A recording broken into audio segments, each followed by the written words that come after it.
Now here's where the big issue started to come up and unveil itself. Who is using a full black foundation? That was just such a, I think, slap in the face of the community. That's where I think they went really wrong on this. Was this done maliciously? Because I don't understand how in the lab you can make this pigment and think, yes, this will work on real human skin.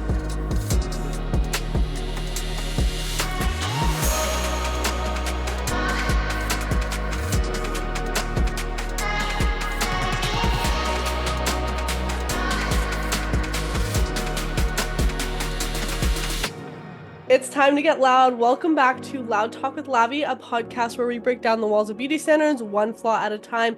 Thank you so much for joining me in today's podcast episode. I am so excited to just sit down and chat all things beauty today because I have been traveling. I just got back from Mexico actually, and I'm getting all this content now. I'm so behind on like my travel content on my main pages, but I'm getting it out for you guys slowly but surely. And a lot has happened in the beauty community recently, and I really wanted to sit down and share my thoughts, kind of debrief with you guys, and have a little, beauty community therapy, let's call it. Because I think a lot has happened. There's been so much shifts in the past couple years in terms of inclusivity and the beauty community being more unfiltered and beauty standards, kind of dissipating a bit more. And that's really a lot of what this podcast stands for. I really wanted to create this space where we can come and feel safe and build our confidence up and talk about breaking down those walls of beauty standards, especially when it comes to the beauty community. So today I'm going to be covering a few topics. We're going to be talking about the Youthforia Foundation, which has taken the internet by toll. I want to kind of give my opinions as a brand owner and also as a creator to that situation. I also want to be talking about, I'm also going to be talking about Alix Earle a little bit and Hero Cosmetics and just the representation in the acne positivity space and just some other things that have come up in the beauty community recently that I do want to kind of share my thoughts on. Of course, if you enjoy this long form content from me, I'm assuming you came from my other platforms, but if you didn't, I do post every single day on TikTok and Instagram. I post once a week on YouTube, and this podcast as well goes out on all platforms, all streaming platforms, as well as the video version on YouTube. So if you're not watching on YouTube, watch it because I'm going to have a lot of reference videos in this podcast episode. I'm going to show a lot of photos and all of that, so it might be easier for us to have this conversation with the visuals, with the receipts. So make sure to go check out the YouTube video at Loud Talk Lavi YouTube channel. But let's jump right on into this. All right, so the big conversation that has been happening on TikTok and social media, a lot in the beauty community recently, has been with the new Youthforia Foundation and all the controversy it has caused. And I mean, with good reason.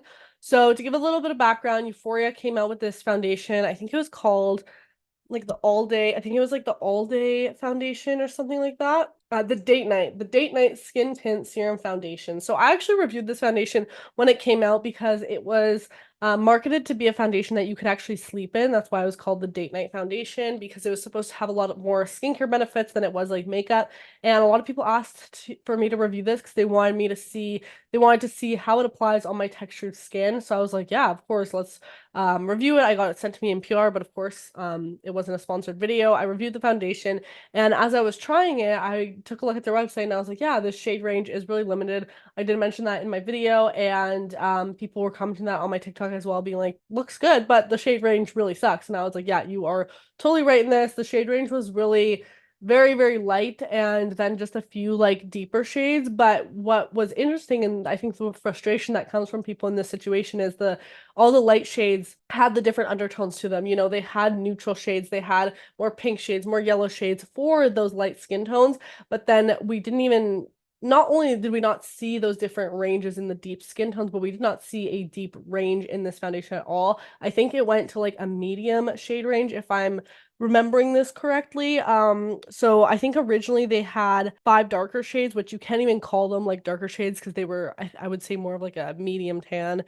They weren't deep by any means. And then they expanded back in March to include 7 more medium deep to deep shades because, they obviously received the feedback that their range was not wide enough, that the range was not giving us what we need. Like when you launch a foundation, you should be launching it with everyone in mind. I think that's where a lot of the frustration stands from the whole beauty community as a whole. I think, yes, they did have my shade in their range, but there's no reason why my friend can't get the same foundation and have that same experience as I do just because I'm a different skin tone. And obviously that's the biggest thing in this conversation. But it obviously does feel like a very much second thought when a brand does come out with a shade expansion. I think when a brand does a shade expansion, what should happen is more undertones should be included, maybe gaps within the range, like if we have a big jump or we don't have a more yellow or pink or neutral shade, that's where shade additions and shade expansions can be really great from feedback. But when you see a shade expansion occur and it's literally adding a whole new side to a shade spectrum, that just shows that the brand did not even think about that whole side of that shade spectrum to begin with. And that's where it really raises a lot of alarms, being like, okay, obviously this was not thought out at all when the foundation was even being made. Now, here's where the big issue started to come up and unveil itself, is when Youthforia kind of came back and they're like, you know what, we're gonna create the darkest possible shade and we're gonna make everyone happy. And I really don't know the intent behind or like what went on in this process, but if they were trying to hit the market and be like, we are the brand that has created the most,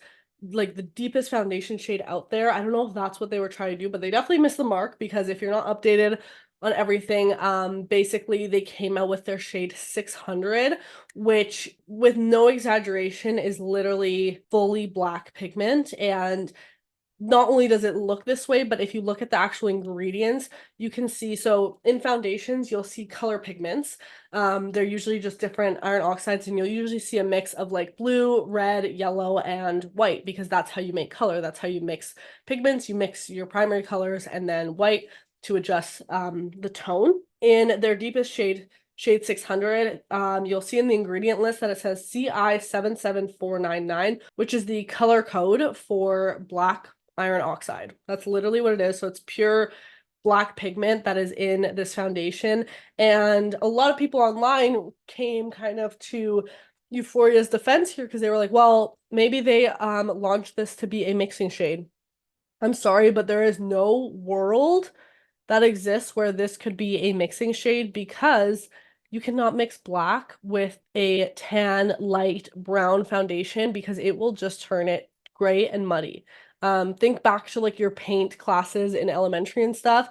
As soon as you mix black with stuff, artists know this, makeup artists know this, but even just you thinking back to like your art classes in kindergarten, like when you mix black into stuff, it takes over, it dominates, and it creates it into this gray, muddy mess. So that could not be used to darken a foundation. You would need a really deep brown to be able to darken a foundation.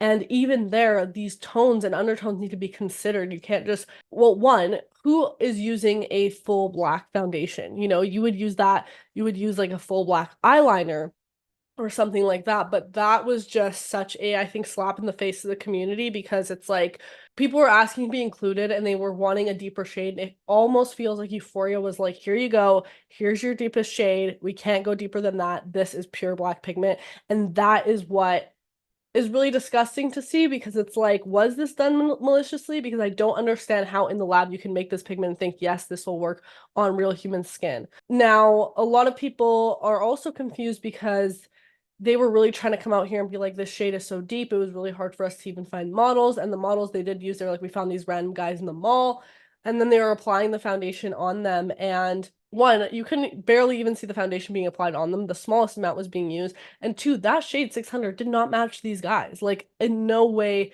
shape, or form did it match them. So it was really weird. I feel like it was maybe, I obviously don't know. I have used Youthforia products before. I've reviewed their products. I've accepted PR from them.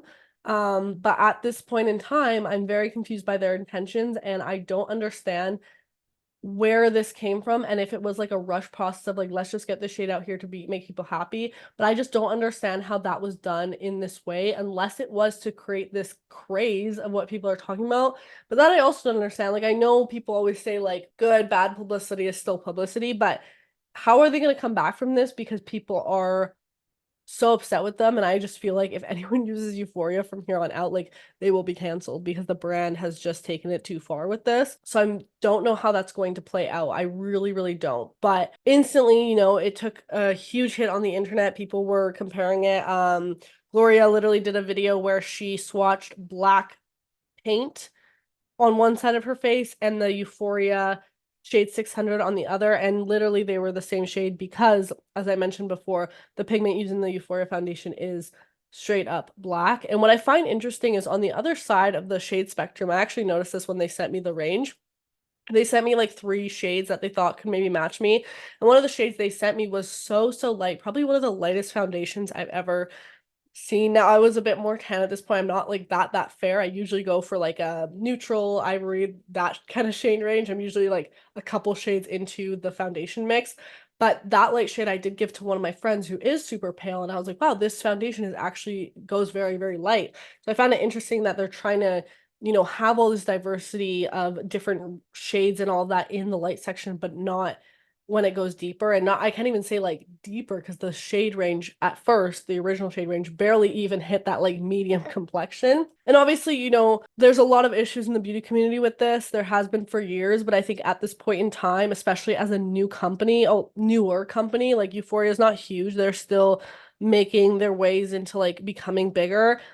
I think doing this was just such a pivotal moment for the brand to stunt that growth for them. And if you're trying to be a Gen Z driven brand, like all their packaging, all very colorful, all their products are very like Gen Z geared, I feel like, because it's all very light makeup, fun products. Like they have their color changing blush and then this foundation you can sleep in and this pink setting spray. Like they have all these like fun, really creative products. So it does feel like the brand is for this new generation, but then the values that this new generation has, and you're just going to kind of go completely against that. Like, I don't really understand who their audience is at this point.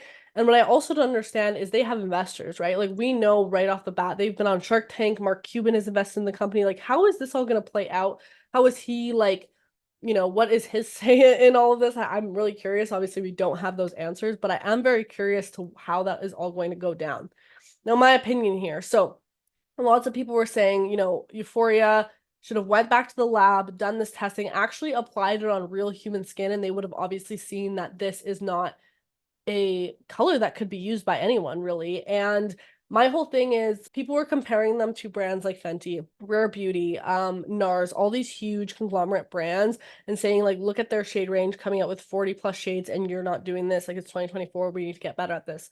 I don't think in this case it's fair to compare Youthforia as a brand to Fenty, Rare Beauty, NARS, all these huge brands that have the budget and have the resources and the R&D and all that to come out with a 40 range, 40 foundation shade range.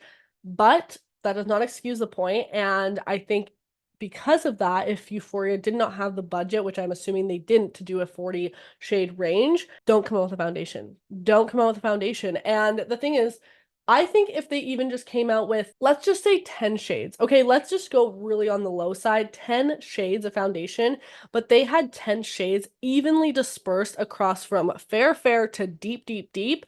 People would have been a lot more happy because then you can make the argument, okay, you can do a little mixing there. Yeah, maybe the undertones aren't going to match up that nicely, but then it's like, okay, at least everybody was considered from the get-go. And then you can come out with a line extension after that and be like, you know what, like we need more yellow tones here, more red tones here, this and this and this, and come out with those cool neutral and warm shades and expand the range like that. But I think from the get-go, them coming out with a sample size of fair, fair, fair, light, medium, light, medium, and then just saying, oh, then we'll expand the shade to this other set of people. That's where I think they went really wrong on this. When, yes, I get it, they didn't have the budget for this foundation. Either two options: don't come out with a foundation, keep it for, keep the idea. I get it's great. I understand the whole idea of it was really cool. I had a great time trying it out. It was a very fun product to use. But hold the idea until you have the resource and the capacity to do it right, or at least consider everyone who could be using their foundation, because a foundation is not like a lipstick where whatever color that lipstick is, some people may not prefer that color, but they could still technically use it. A foundation, like, it needs to match you at least pretty relatively good. And I think when brands come out with a range, it's very obvious, because as a business owner myself, I know that every decision that goes into my brand is so thought out. And obviously there's things that I've learned that, we've put out products and we've seen the response and had to make changes, and that's part of the learning process. But you do really think products out when you're making them. And if you're coming up with a foundation, you know what the foundation is going to be used for, and you know that you need to be serving a large range of different skin tones so that your foundation can be used by the demographic and the customers that you are marketing to as this Gen Z. Like, that's who your customer base is, that's who your demographic is. And I think if you're not matching that, then it doesn't really make sense. I know even for my brand, like, I have wanted to do color cosmetics for so long. Right now we only have our skincare set and we have our sunscreen, which I've always thought I really want to take this to a tinted sunscreen one day. And talking to my business partner, which he's not like in the beauty space so much, so he doesn't really understand like this whole world, but he's like, how many shades would we actually have to be able to make a colored product work? And I was like, okay, if it's a tinted sunscreen, like it's not going to be a full opaque product, we'd need like, I'd say at least 10, probably closer to 12, 15 if we want to actually make this really work. And he was like, oh, wow, okay, that's a lot. And when you think of, as a small business, if we were making that in a lab right now, we make everything ourselves, everything's handmade. But if we were making that in a lab, we would need to order every single individual SKU, which a SKU is basically the unit. So every single shade of foundation or tinted product that we'd come out with would have its own individual SKU because it's technically a different formula. Because by changing the colors a little bit, it's a different ingredient list. The manufacturer has to make a new product, right? And then those would get bottled up with the shade names and all that. So those are all different SKUs. And let's say we did 15 shades, we'd have 15 SKUs. The thing is, most manufacturers have what's called a minimum order quantity, which is basically the minimum amount of units that you have to purchase as a business for them to actually manufacture that product. So let's just say you found this crazy good deal with a manufacturer that did 1,000 units as their minimum order quantity. That is also rare, especially like in this industry. You're usually looking at units of like 10,000. But let's just say you found a manufacturer that can do it for 1,000. That is 15,000 foundations that we would have to be purchasing. As a small business, we don't have the budget for that. But guess what? I'm not releasing a color cosmetics product now because I don't have the capital personally to invest that right now at this moment. That's something that I want to do in the future. And I'm holding that off because I know if I would do it, I would want to do it right. I'm not just going to come out with 2, 3 shades of a tinted sunscreen that I know only this like small set of people in my audience and who might be wanting to try my brand can use. So that was definitely very confusing. And I think that's, as from the perspective of a small business owner, I know sometimes you have to make decisions quickly and you don't know everything, but there's so many resources out there, and people are right to say that Youthforia could have looked at all these other brands and been like, okay, what are they doing with their foundation range? Even brands, like, we don't even have to be comparing them to these big dog players, but even brands just that are smaller, that are within their like ball game, that are coming out with a bigger shade range. And if you can't do that, which I understand, there's no budget, whatever, come with a different product, come out with something else and keep that idea for later when you can actually fund it. Because I just don't get the intent behind this. I just don't see, like, as a business owner, why you would want to do something that will intentionally hurt the brand.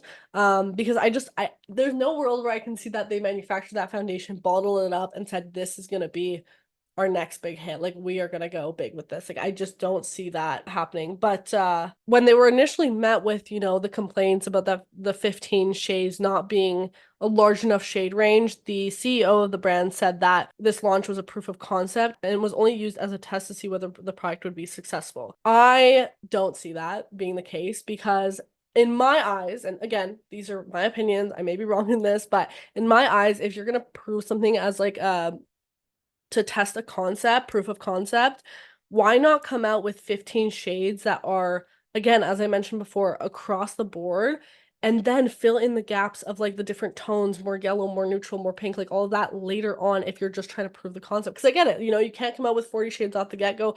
That's fine. But like, they did take the time to look at undertones and all of that in the lighter shade range and then not in the darker, and that's, or not even consider the darker at all from the get-go. But now that they did release these darker shades, they're clearly understanding that in the light shades you do need colors that are more neutral, more pink, more yellow, and those different tones because everyone has different undertones.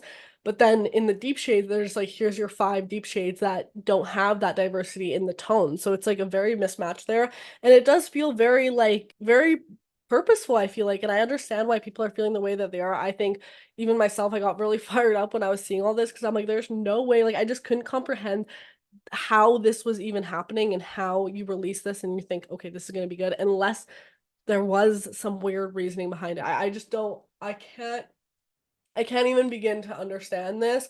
And what really frustrates me here, and I think this is the issue a lot when it comes to the beauty community and trade shade ranges and all of that, is people just want to feel included.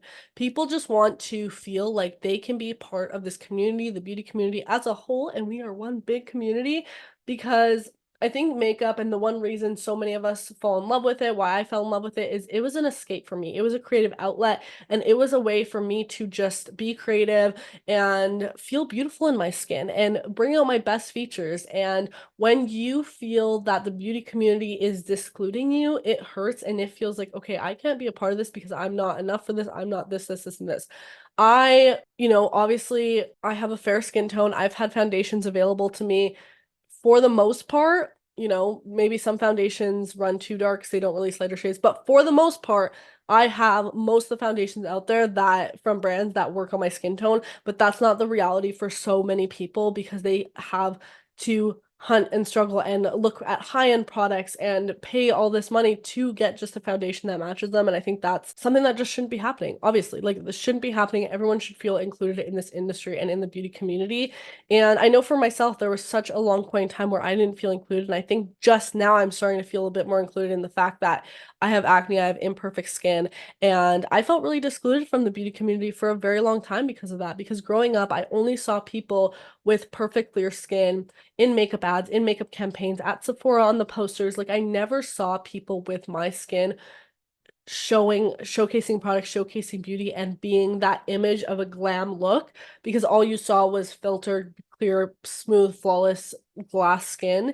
And when I started sharing my posts on social media and sharing, real skin and all of that, I think it did have I want to say I do think I had an impact on that. And I love seeing so many, I'm not saying the only creator out there, obviously there's so many creators who do what I do and post unfiltered and all of that, but I love seeing it. And I think the more and more people that do this, that's how we're going to change this community. But it all comes to holding brands accountable. And I always applaud brands that show real unfiltered skin and don't retouch their photos and all of that. And I think that new way of thinking is so important, but we're not quite there yet. There's still days where I don't feel, super included in the beauty community, and I feel like my skin is not good enough. And obviously I have acne, and that's a different issue that I'm working to solve. But either way, once the acne's gone, I have so much acne scarring, I have texture, I have peach fuzz, I have stuff that is just normal parts of being a human that aren't advertised in beauty. And a lot of times it's so opposite of that makes us feel like we are not enough for the beauty industry, which that's why,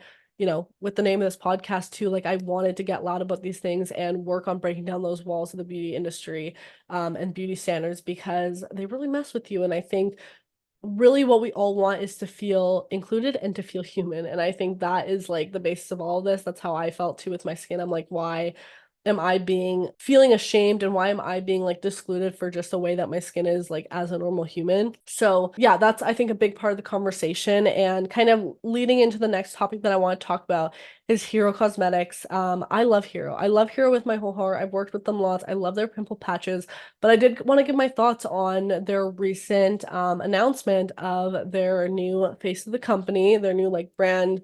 I don't even know what they officially called her. Let me fact check this. Okay, yes. So Hero Cosmetics names Alix Earle as the first global face of the brand. Okay, amazing. And they used this photo of her, which I'll put up on the screen if you're watching on YouTube. And when I first saw this, I was like, okay, I get it. I get where they're going with this, because Alix has opened up a lot about her acne journey on her podcast and everything. She's talked about cystic acne that she's had. She's talked about Accutane, and I think she's going on like her fourth round of that. Like, she's very open about the whole journey, and she's talked about how she would, edit her photos or just show the good times, when her skin was good, or wear a bunch of makeup, use filters, all of that. And I see how Hero was like, yes, this could be a good fit, because she has a huge audience. Most of her audience is like within their demographic. They deal with acne, and I think a lot of people resonated with her story of opening up about her skin.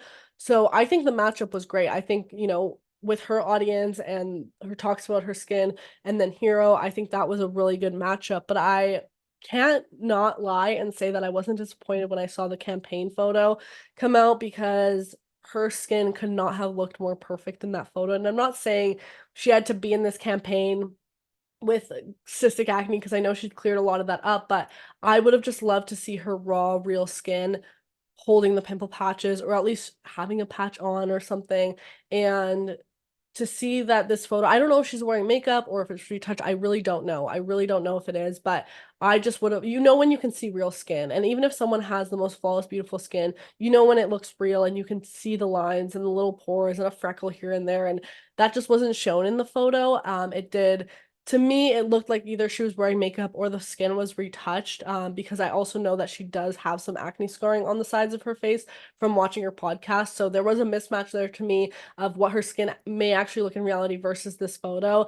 And it just felt a little strange for me that a brand that is so acne positive, I've worked with them in the past. I love that brand. And that's why I was like, oh, should I talk about this? But I love that brand. They've done, I think, so much for the community. They've empowered so many women and men and all people to just feel more confident in their skin, rock pimple patches out in public. I'm all for it. I literally am wearing their patches right now. Like, I'm obsessed with what they do. I just wish that they took this maybe a step further with Alix and having a bigger, I think they could have had a way bigger impact with this if they just showed, a raw unfiltered photo, maybe showing her with some pimple patches. And I may be wrong, but like I haven't seen her really talk about the fact that she's like the new ambassador for the new face of Hero. Like, I've only seen it from Hero's side, and I do think that it's great. I think it's a good matchup, as I said, because she is breaking down that stigma, breaking down those walls by talking about her acne journey and just sharing it to such a wide audience. I think that's what the community has really needed.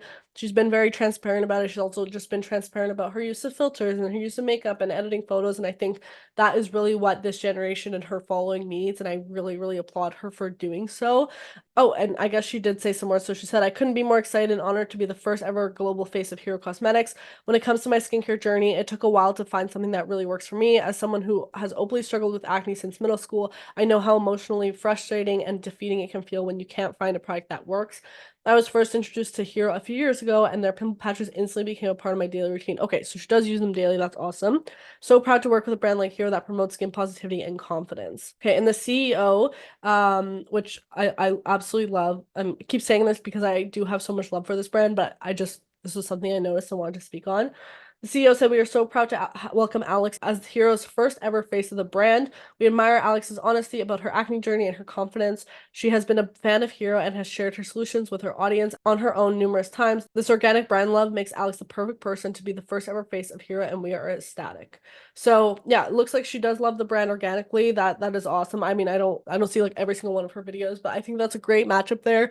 I think it was the right move for Hero, but I just wish they took that a step further and actually shared, the like more of a raw journey with that, or maybe talked more about her acne journey with the brand and done something a little more unfiltered, because I think they're so about that. They even show photos online of people using their pimple patches, and they're always showing raw, unfiltered, unedited, unretouched photos. They're always doing, and I've done videos like this for them too, like the pimple patch removal, where you can really see all that gunk being removed in those really satisfying videos.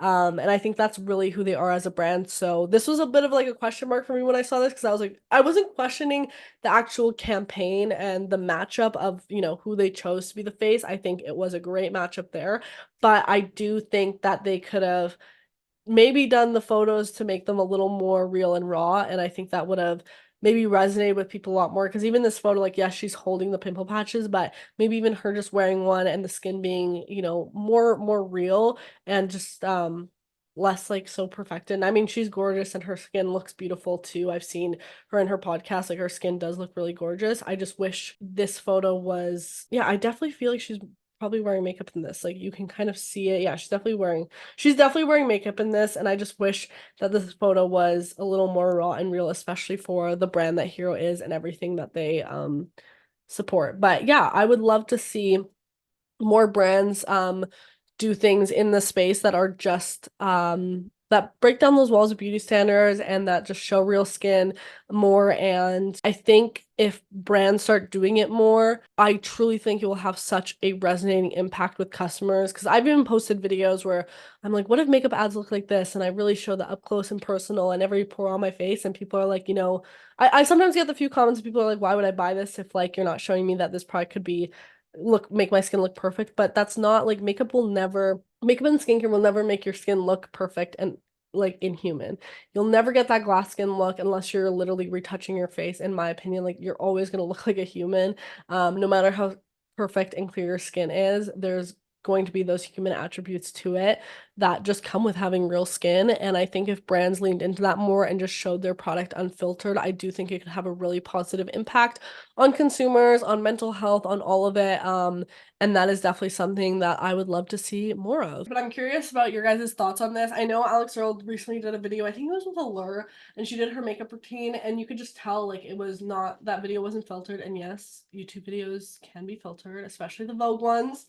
Watch out for that because sometimes they're filtered. But I think recently, she did that video and her skin was, you could tell it was like her natural skin. And I loved that video. I loved her just sharing her makeup application in that video. I was actually thinking about recreating it and trying it out on my skin, but that is like the energy that I want to see more from, especially these big influencers, because they have such an impact. And I think them opening up about this and showing their real skin can be so impactful on their audience. Another recent face of a makeup company, Kendall Jenner, L'Oreal. She is now the face of L'Oreal. I think it really makes sense as like a fit. I think she definitely represents the brand. And L'Oreal, I actually heard Glamzilla say this recently, that she finally put the pieces together to why with every L'Oreal commercial or every kind of saying they have, they always say, because you're worth it. And it makes sense. And she mentioned that L'Oreal has always been just a few dollars more than other drugstore brands.